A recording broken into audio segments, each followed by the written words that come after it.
Hello aspirants, welcome to ఏకేఎస్ఐఎస్ academy daily current affairs. So ముందుగా నిన్న ఇచ్చినటువంటి క్వశ్చన్లో డగాంగ్ గురించి మనం ఇచ్చాము. ఇది 2015లో ఇచ్చినటువంటి క్వశ్చన్ అండి. ఇందులో it is found along the entire Coast of India. In జనరల్గా మనకి యూపీఎస్సిలో కొన్ని ఏమంటారు వాటిని హింట్స్ ఇస్తూ ఉంటాడు. Aspirant should be very careful while answering the questions అనమాట. ఎందుకు అంటే ఈ ఎంటైర్ అనేటటువంటి పదము సాధారణంగా వీటిని మనము ఎక్స్ట్రీమ్ స్టేట్మెంట్స్ అని అంటాం. They are called extreme statements.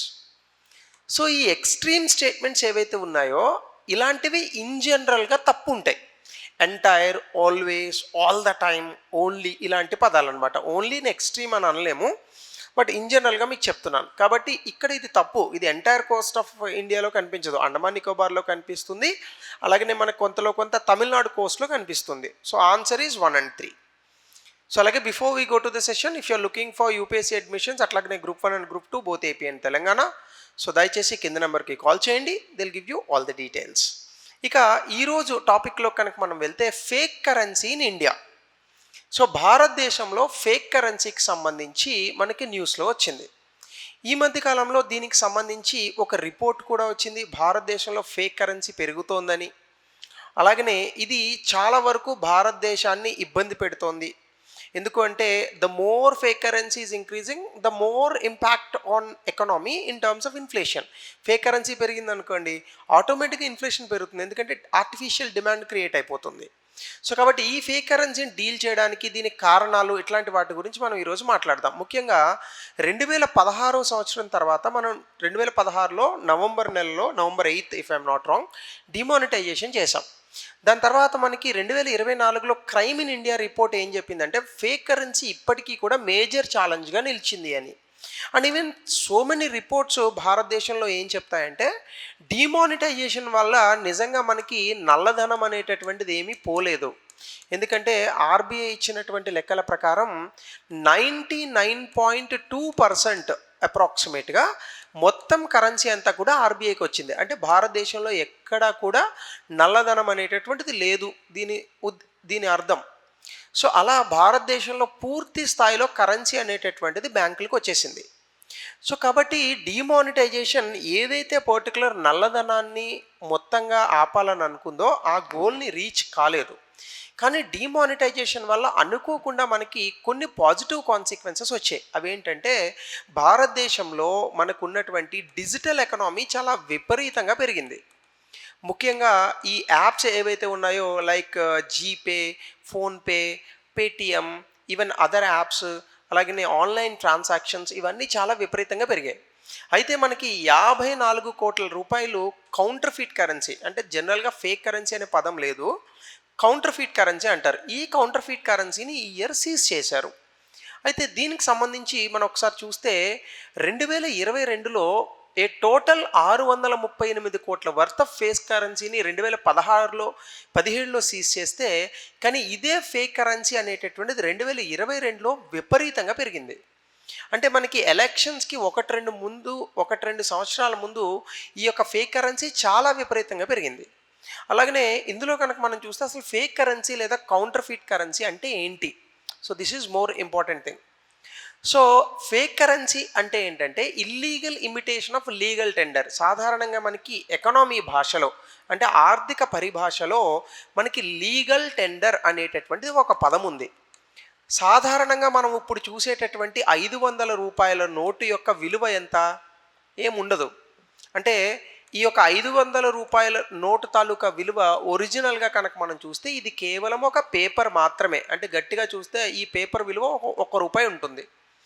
మరి ఈ 1 రూపాయి విలువ ఉన్నటువంటి పేపర్ని మనం ఎందుకు 500 రూపాయలుగా కన్సిడర్ చేస్తున్నాము? ఎందుకు అంటే దాని మీద చాలా క్లియర్గా రాసి ఉంటుంది, I promise to pay the bearer some of ₹500 signed by RBI governor. అంటే ఏ వ్యక్తి చేతిలో అయితే ఈ యొక్క కాగితం అనేటటువంటిది ఉంటుందో ఇది 500 యూనిట్ల కరెన్సీకి సమానము. అంటే దీన్నే మనం ఏమంటామంటే ఫేస్ వాల్యూ అని అంటాం. ఫేస్ వాల్యూ లేదా కరెన్సీకి ఒక విలువ ఉంటుంది, దాన్నే ఫేస్ వాల్యూ అని అంటారు.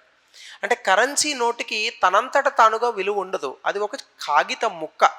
కానీ దాని మీద ఏదైతే రాశారో అది మాత్రం ఫేస్ వాల్యూ అని ఉంటుంది. ఎందుకు ఫేస్ వాల్యూ అని ఉంటుంది అంటే, దాన్ని మనము లీగల్ టెండర్‌గా కన్సిడర్ చేయమని ఆర్‌బీఐ దాని వెనకాల ఉన్నటువంటి ప్రభుత్వము మనకు చెప్తుంది. అయితే ఇలా లీగల్ టెండర్ అనేటటువంటి దాన్ని ఆర్‌బీఐ మాత్రమే ప్రచురించాలి. కానీ ఆర్‌బీఐ శాంక్షన్ చేయకుండా కొంతమంది వ్యక్తులు దొంగతనంగా ఈ యొక్క నోట్లను కనుక ముద్రిస్తే దాన్నే మనం ఫేక్ కరెన్సీ అని అంటాం. ఇవి సాధారణంగా ఒక ఆర్థిక వ్యవస్థను పూర్తి స్థాయిలో డీస్టెబిలైజ్ చేయడానికి వస్తాయి. అలాగనే క్రైమ్‌కి ఫండింగ్ ఇవ్వడానికి, అలాగనే వేరొక ఆర్థిక వ్యవస్థలోంచి అంటే వేరే దేశాల నుంచి వేరొక దేశంలోకి ఈ డబ్బుల్ని పంపిణీ చేసి ఆ ఆర్థిక వ్యవస్థలో ఇబ్బంది కలిగించడానికి, అంటే finance cross border terrorism, even కరెక్ట్‌గా చెప్పాలంటే ఉగ్రవాదుల్ని కూడా ప్రేరేపించడానికి ఈ డబ్బుల్ని ఫినాన్స్‌గా వాడతారు. అలాగనే ఇవన్నీ కూడా ఎగ్జాక్ట్‌గా బ్యాంక్ నోట్స్ ఎట్లా ఉంటాయో అట్లనే ఉంటాయి.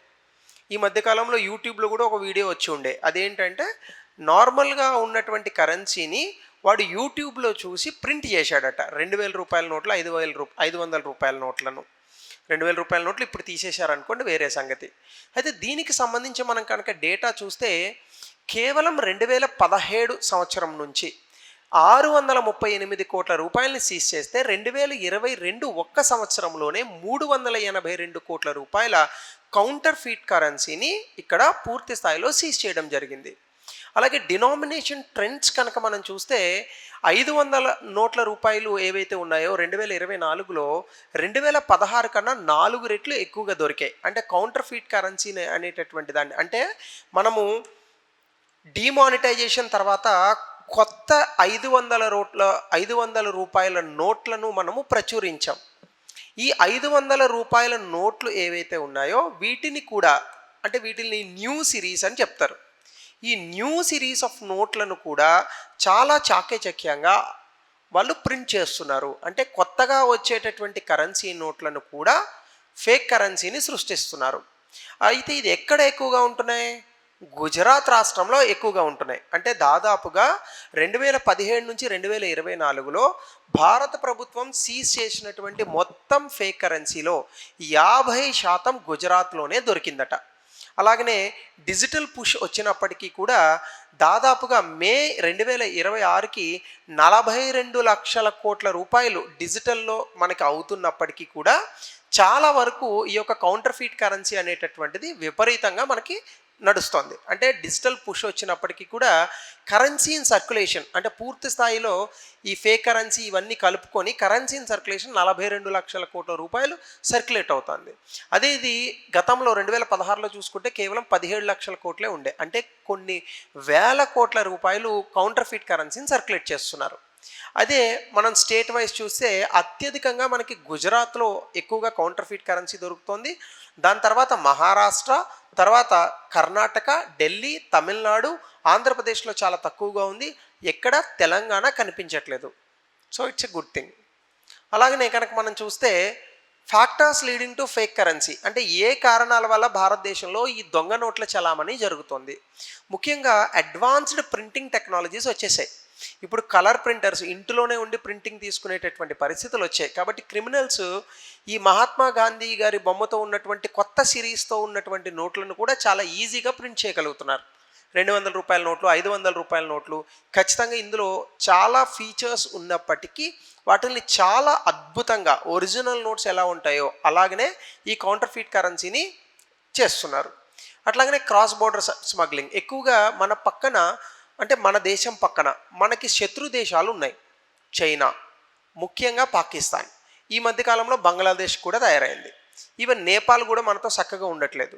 సో ఈ దేశాల నుంచి, ముఖ్యంగా పాకిస్తాన్, బంగ్లాదేశ్ నుంచి కౌంటర్ ఫీట్ కరెన్సీ చాలా విపరీతంగా వస్తుంది. సో దీనివల్ల మనకి ఏమవుతుందంటే ఇంటర్నేషనల్ కొన్ని క్రైమ్ సిండికేట్స్ కూడా ఉన్నాయి. సో ఇవి కూడా కావాలని భారతదేశంలోకి పుష్ చేస్తున్నాయి. సో దీనివల్ల మనకి ఏం జరుగుతుంది? భారత ఆర్థిక వ్యవస్థ మీద దీని తాలూకా ప్రభావం చాలా పడుతోంది. సో ఇది కూడా మనం గమనించాలి. సో చాలా హై క్వాలిటీతో ఉన్న నోట్లను ముఖ్యంగా నార్త్ ఈస్టర్న్, అంటే ఈశాన్య భారతంలో ఉన్నటువంటి రాష్ట్రాల్లో ఎక్కువగా ఈ రూట్లను ఉపయోగించి భారతదేశంలోకి పంప్ చేస్తున్నారు. అలాగనే భారతదేశం ఇప్పటికీ కూడా హై క్యాష్ ఇంటెన్సివ్ ఎకనామీ. ఇప్పటికీ కూడా వ్యవసాయ రంగంలో డిజిటల్ ట్రాన్సాక్షన్స్ జరగవు. క్యాష్ ఆధారంగానే ఎక్కువగా నడుస్తూ ఉంటాయి. కాబట్టి భారతదేశంలో 42 లక్షల కోట్ల రూపాయలు మనకి కరెన్సీ చలామణి అవుతోంది. సిటీస్‌లో మనం వాడుతున్నాం కానీ ఇంకా గ్రామీణ ప్రాంతాల్లో కరెన్సీ నోట్లనే ఎక్కువ వాడుతున్నారు. అది డిజిటైజ్ పూర్తి స్థాయిలో అయినటువంటి రోజున కొంతవరకు ఫేక్ కరెన్సీ తగ్గుతుంది సర్క్యులేషన్. అట్లానే డిస్ట్రిబ్యూషన్ నెట్వర్క్స్ చాలా ఆర్గనైజ్డ్ గ్యాంగ్స్ వచ్చేసాయి.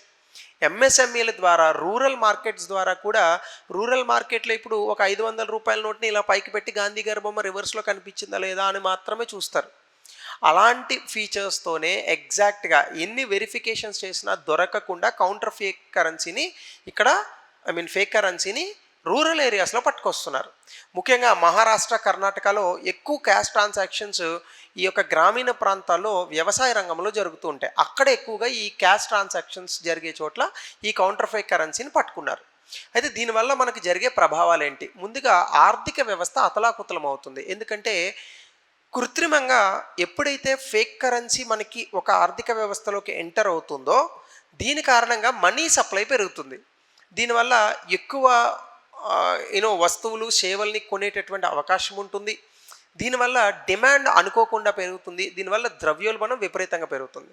అంటే 638 కోట్ల ఫేక్ నోట్లు 2017లో కనుక తీసుకొస్తే దీనివల్ల purchasing power of the citizens అంటే ఒక వ్యక్తి తాలూకా సగటు భారతీయుడు తాలూకా మనము కొనుగోలు శక్తి అనేటటువంటిది బాగా తగ్గుతుంది. అట్లానే ఫండింగ్ టెర్రరిజం, ఈ ఫేక్ కరెన్సీ కారణంగా టెర్రరిజం అంటే ఈ ఉగ్రవాదులకి ఫండింగ్ ఎక్కువగా ఇస్తూ ఉంటారు. ముఖ్యంగా కౌంటర్ఫీట్ ఇండియన్ కరెన్సీ నోట్లు టెర్రరిస్ట్ మాడ్యూల్స్ ఎక్కడైతే భారతదేశంలో ఉన్నటువంటి రాష్ట్రాలు వేరే దేశాలతో బోర్డర్ని కలిగి ఉన్నాయో ఆ ప్రాంతాల్లో టెర్రరిజం విపరీతంగా పెరగడానికి కూడా ఈ ఫేక్ కరెన్సీ ఉపయోగపడుతుంది. 3, లాస్ ఆఫ్ పబ్లిక్ ట్రస్ట్ అంటే ఫేక్ నోట్స్ ఎక్కువగా ఉంటే ఏమవుతుందంటే బ్యాంకింగ్ రంగం పైన, భారత ప్రభుత్వం పైన ప్రజలకు ఉన్నటువంటి నమ్మకం సన్నగిల్లుతుంది. అంటే 11 లక్షల ఫేక్ నోట్స్ ఈ మధ్యకాలంలో వస్తే ప్రజలు భయపడతారు అసలు ఈ కరెన్సీ నోట్లను తీసుకోవడానికి. అప్పుడు ఏం చేస్తారు ప్రజలు? ఉన్న డబ్బులతో బంగారాలు ఇవన్నీ ఎక్కువగా కొంటూ ఉంటారు. ఎందుకంటే బంగారాన్ని ఫేక్ చేయలేం కదా, అది. అలాగనే ఫిస్కల్ బర్డెన్, గవర్నమెంట్కి, రిజర్వ్ బ్యాంక్ ఆఫ్ ఇండియాకి సెక్యూరిటీ ఫీచర్స్ పెంచుకోవడానికి ఈ కౌంటర్ఫీట్ కరెన్సీని పట్టుకోవడానికి చాలా డబ్బు ఖర్చు అవుతుందన్నమాట. అంటే 2000 నోట్లను క్లీన్ చేసినప్పుడు చాలా ఎక్కువగా గవర్నమెంట్కి బర్డెన్ పడింది. కానీ చాలా వరకు కౌంటర్ఫీట్ కరెన్సీని మనము రెస్ట్రిక్ట్ చేయగలిగాం. సో ఇవన్నీ కూడా ఇందులో ఉన్నటువంటి ఇంప్లికేషన్స్, ప్రభావాలు. సో వీటి కారణంగా ఆర్థిక వ్యవస్థ అతలాకుతలం అవుతుంది. సో దీన్ని మనం కాపాడుకోవాలి. కాబట్టి కౌంటర్ ఫేక్ కరెన్సీ ఎక్కడొచ్చినా దాన్ని ముందుగా డెస్ట్రాయ్ చేయాలి. సో దీనికి సంబంధించి మనకు ఛాలెంజెస్, ఫస్ట్ టెక్నాలజికల్ రేస్ అంటే కొత్త security features like colour shifting ink, micro lettering, చాలా చిన్న చిన్న అక్షరాలను రాయడము, ఇవన్నీ ఉన్నాయన్నమాట. కాబట్టి ఫేక్ వర్షన్స్ 2000 నోటు తాలూకా 2000 నోట్ల కౌంటర్ ఫేక్ కరెన్సీ 2016లో డిమానిటైజేషన్ తర్వాత చాలా ఎక్కువ టైం తీసుకుంది. అంటే సెక్యూరిటీ ఫీచర్స్ని ఇంకా పెంచాలి.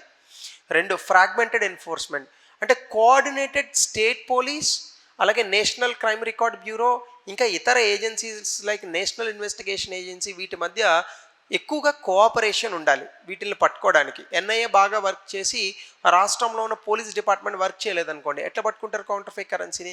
కాబట్టి గుజరాత్లో హై సీజర్స్ వస్తున్నాయి, కానీ మిగతా రాష్ట్రాల్లో అండర్ రిపోర్టింగ్ ఉన్నాయి. అంటే దాని అర్థం గుజరాత్లో ఎక్కువ కౌంటర్ ఫేక్ కరెన్సీ మాత్రం గుజరాత్లో మాత్రమే ఉందని కాదు, మిగతా రాష్ట్రాలు సరిగ్గా పనిచేయట్లేదని కూడా మనం అనుకోవచ్చు.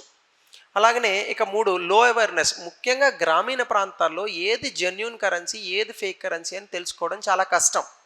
ఎందుకంటే రూరల్ ఎంఎస్ఎంఈస్లో ఎక్కడైతే యూవీ డిటెక్షన్, సాధారణంగా మనకు ఫేక్ కరెన్సీని పట్టుకోవడానికి ఒక యూవీ డిటెక్షన్ రేస్ ఉంటాయి. అది మీరు ఫేక్ కరెన్సీ మీద వేస్తే అది ఒరిజినల్ కరెన్సీ అయితే దాని మీద కొన్ని గ్లిటర్స్ కనిపిస్తాయి, మెరుపులు. ఫేక్ కరెన్సీ అయితే గ్లిటర్స్ కనిపించవు. సో ఇట్లాంటివి రూరల్ ఏరియాస్లో మనకి తెలియదు.